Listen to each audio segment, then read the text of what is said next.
Dears Cochin University of Science and Technology കിസാറ്റിൻ്റെ നമ്മുടെ ബിടെക്കിൻ്റെ ഓപ്ഷൻ രജിസ്ട്രേഷൻ നമ്മൾ ചെയ്തിട്ട് കുറച്ച് ദിവസമായല്ലേ.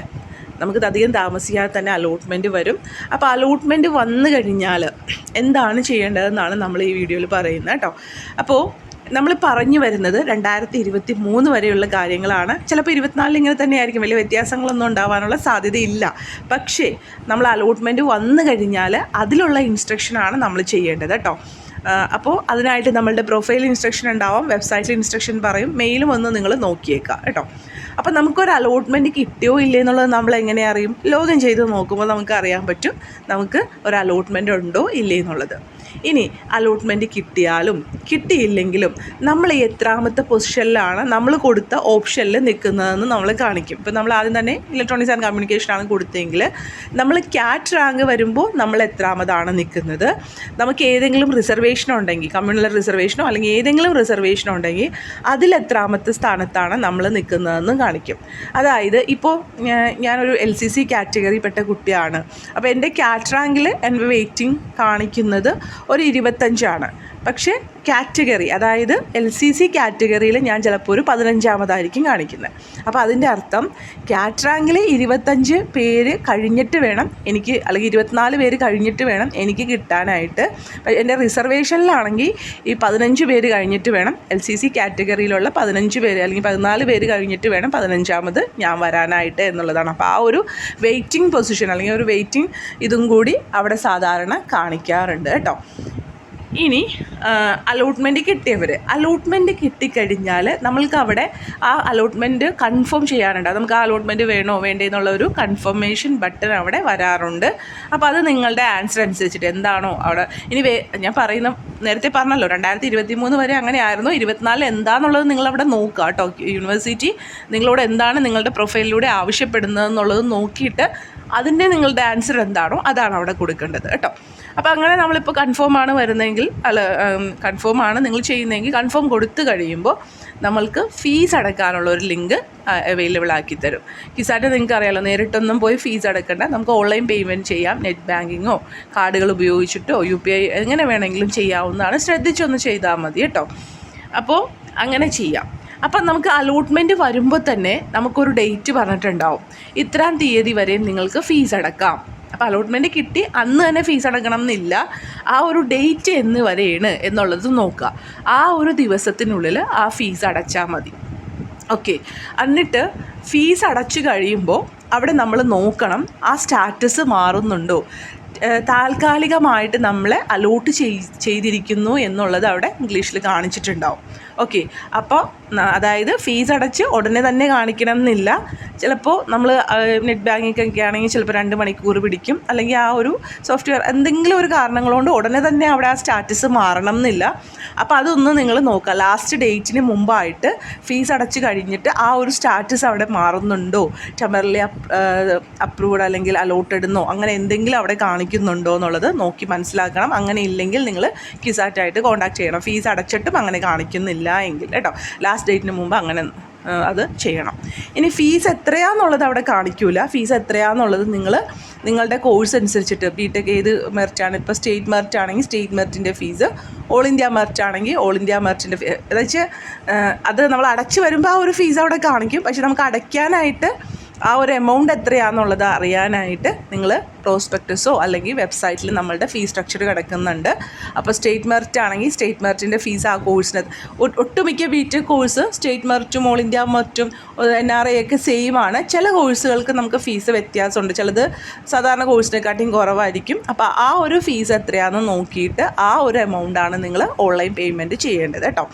പിന്നെ നമ്മൾക്ക് പിന്നീട് ഒരു 3000 സംതിങ് രൂപ വരുന്നുണ്ട്, നമ്മുടെ PTA DDF എന്നൊക്കെ പറഞ്ഞിട്ട് വരുന്നുണ്ട്. സാധാരണ അത് അലോട്ട്മെൻറ്റ് കിട്ടിയ ഉടനെ തന്നെ നമ്മളോട് അടയ്ക്കാൻ പറയാറില്ല. പിന്നീട് നമ്മൾ ഡിപ്പാർട്ട്മെൻറ്റ്, ഏത് ഡിപ്പാർട്ട്മെൻറ്റിൻ്റെ ആണോ നമ്മൾ ബിടെക് കോഴ്സ് എടുക്കുന്ന ആ ഒരു ഡിപ്പാർട്ട്മെൻറ്റിൽ അടയ്ക്കാനാണ് പറയുന്നത്.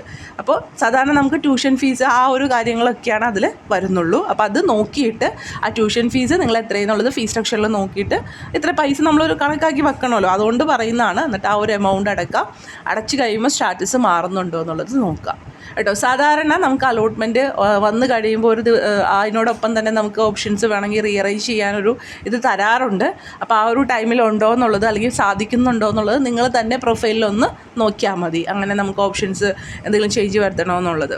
അപ്പോൾ ഒരു കാര്യം ക്ലിയർ ആയല്ലോ, നമ്മൾ ഫീസ് അടയ്ക്കേണ്ടത് നമുക്ക് കിട്ടുന്ന സീറ്റിൻ്റെ അനുസരിച്ചിട്ടാണ്.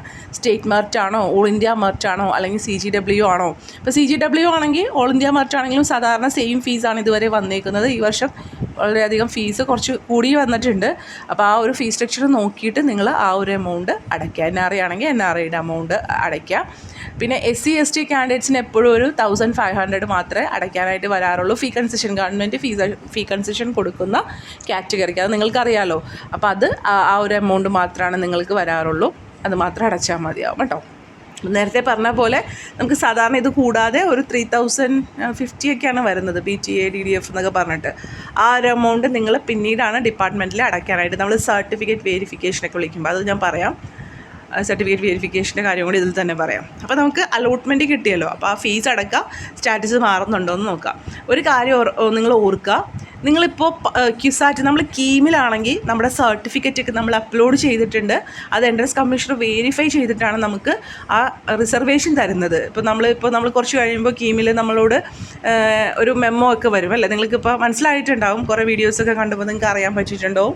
മെമ്മോ വരും, നമ്മൾ കൊടുത്ത സർട്ടിഫിക്കറ്റുകൾ എന്തെങ്കിലും തിരുത്തുണ്ടെങ്കിൽ അത് കൊടുക്കാനൊക്കെ കീമിൽ നമുക്കൊരു മെമ്മോ ഒക്കെ വരും. പക്ഷേ ക്യുസാറ്റ് നമ്മൾ പറഞ്ഞിരിക്കുന്ന കാര്യങ്ങളൊക്കെ വിശ്വസിച്ചിട്ടാണ്. ഇപ്പോൾ ഞാൻ OBC NCL ആണ് എന്ന് പറഞ്ഞത് വിശ്വസിച്ച് ആ സർട്ടിഫിക്കറ്റ് ഒന്നും വെരിഫൈ ചെയ്തിട്ടില്ല, അല്ലെങ്കിൽ ഞാൻ SC ST ആണ്, അല്ലെങ്കിൽ ഇന്ന റിസർവേഷൻ എനിക്കുണ്ട് എന്ന് ഞാൻ പറഞ്ഞത് വിശ്വസിച്ചിട്ടാണ് നിങ്ങൾക്കിപ്പോൾ ആ ഒരു അലോട്ട്മെൻറ്റ് ആ ഒരു കാറ്റഗറിയിൽ അലോട്ട് ചെയ്ത് തന്നേക്കുന്നത്. നിങ്ങളുടെ സർട്ടിഫിക്കറ്റ് ഒന്നും ക്യുസാറ്റ് വെരിഫൈ ചെയ്തിട്ടില്ല. ഇനി സർട്ടിഫിക്കറ്റ് വെരിഫൈ ചെയ്യാനായിട്ട് നിങ്ങൾക്കൊരു ടൈം ക്യുസാറ്റ് പറയും. അത് നിങ്ങൾക്ക് മെയിലായിട്ട് വരാം, നിങ്ങളുടെ പ്രൊഫൈലിൽ വരാം, നമ്മുടെ വെബ്സൈറ്റിലും നോട്ടിഫിക്കേഷൻ അതനുസരിച്ചിട്ട് വരാനുണ്ട്. സർട്ടിഫിക്കറ്റ് വെരിഫിക്കേഷന് വേണ്ടി അലോട്ട്മെൻറ്റ് കിട്ടിയ കുട്ടികൾ ചെല്ലാന്ന് പറഞ്ഞിട്ട്. ചിലപ്പോൾ ആദ്യത്തെ 2 അലോട്ട്മെൻറ്റ് കഴിഞ്ഞിട്ടായിരിക്കും വരുന്നത്, ചിലപ്പോൾ ഫസ്റ്റ് അലോട്ട്മെൻറ്റ് കഴിയുമ്പോൾ അത്രയും അലോട്ട്മെൻറ്റ് കിട്ടിയ കുട്ടികളെ വിളിക്കും. അപ്പോൾ അതൊക്കെ ഇൻസ്ട്രക്ഷൻ ക്യുസാറ്റിൻ്റെ വെബ്സൈറ്റിൽ തന്നെ നിങ്ങൾ നോക്കുക. പിന്നെ മെയിലും ഇടയ്ക്കൊന്ന് ചെക്ക് ചെയ്തേക്കാം കേട്ടോ, എന്തെങ്കിലും മെയിൽ വരുന്നുണ്ടോ, നിങ്ങൾ സ്പാമും ത്രാഷൊക്കെ ഇട്ടിട്ടുണ്ടെങ്കിൽ ചിലപ്പോൾ അങ്ങനെ വന്ന് കിടക്കുന്നുണ്ടോ എന്നൊക്കെ നോക്കണം.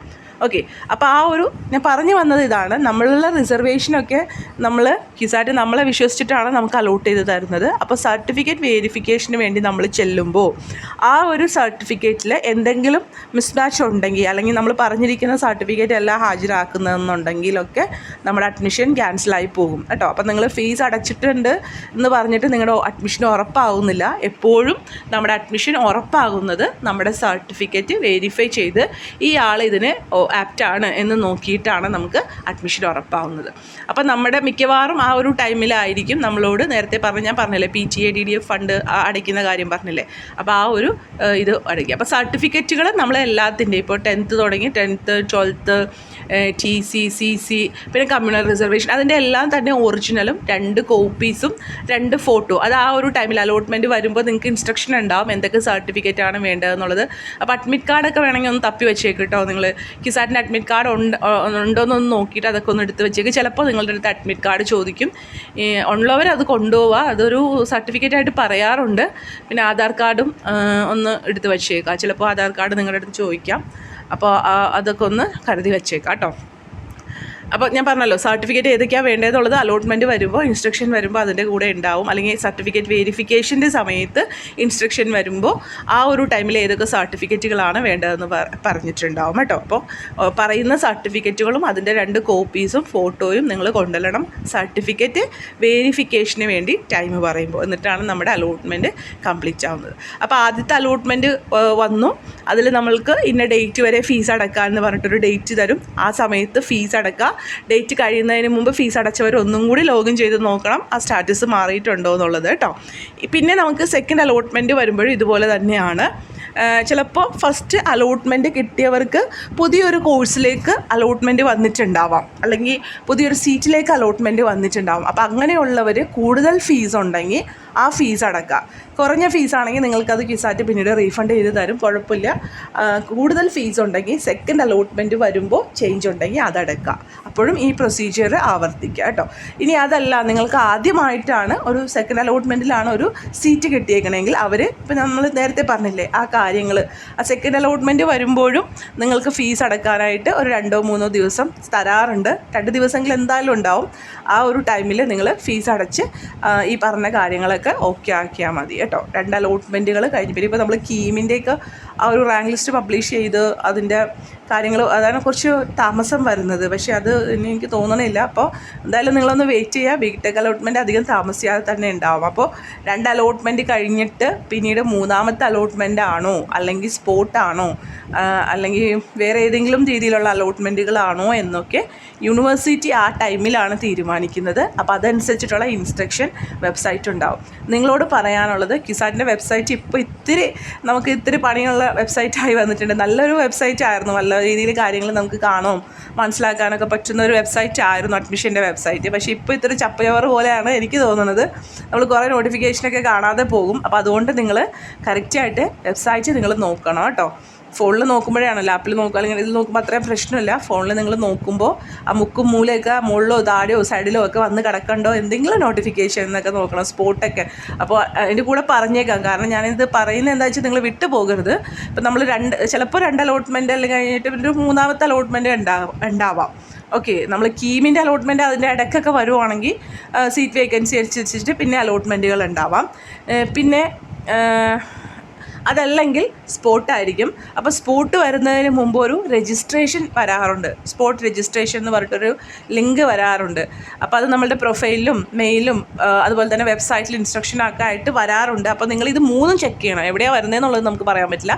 ചിലപ്പോൾ 3ലും വരും, ചിലപ്പോൾ വെബ്സൈറ്റിലായിരിക്കും വരിക. അപ്പോൾ അതുകൊണ്ട് ആ സ്പോട്ടിൻ്റെ സമയത്ത് രജിസ്ട്രേഷനും നിങ്ങൾ കറക്റ്റായിട്ട് തന്നെ ചെയ്യണം കേട്ടോ. അപ്പോൾ നിങ്ങൾക്ക് മനസ്സിലായല്ലോ, ഈ ഒരു ഫീസ് അടക്കുക, സ്റ്റാറ്റസ് മാറുന്നുണ്ടോ എന്ന് നോക്കുക, പിന്നീട് സർട്ടിഫിക്കറ്റ് വെരിഫിക്കേഷൻ്റെ സമയത്ത് ചെല്ലുക. അപ്പോൾ ആ ഒരു ടൈമിൽ കറക്റ്റായിട്ടുള്ള സർട്ടിഫിക്കറ്റ് കൊണ്ടല്ല. പിന്നെ ഞാൻ പറഞ്ഞല്ലോ, ഇൻസ്ട്രക്ഷൻസ് നിങ്ങൾ ഫോളോ ചെയ്യണം. ആ രീതി തന്നെ ആയിരിക്കും കേട്ടോ പോകുന്നത്. അപ്പോൾ അതിൻ്റെ ഇടയ്ക്ക് അലോട്ട്മെൻറ്റ് വരുന്നതിൻ്റെ ഇടയ്ക്ക് നിങ്ങൾ പ്രൊഫൈലിൽ തന്നെ നിങ്ങൾ നോക്കുക, നിങ്ങളുടെ ഓപ്ഷൻസ് നിങ്ങൾക്ക് റീഅറേഞ്ച് ചെയ്യാൻ പറ്റുന്നുണ്ടോ എന്നുള്ളത് കേട്ടോ.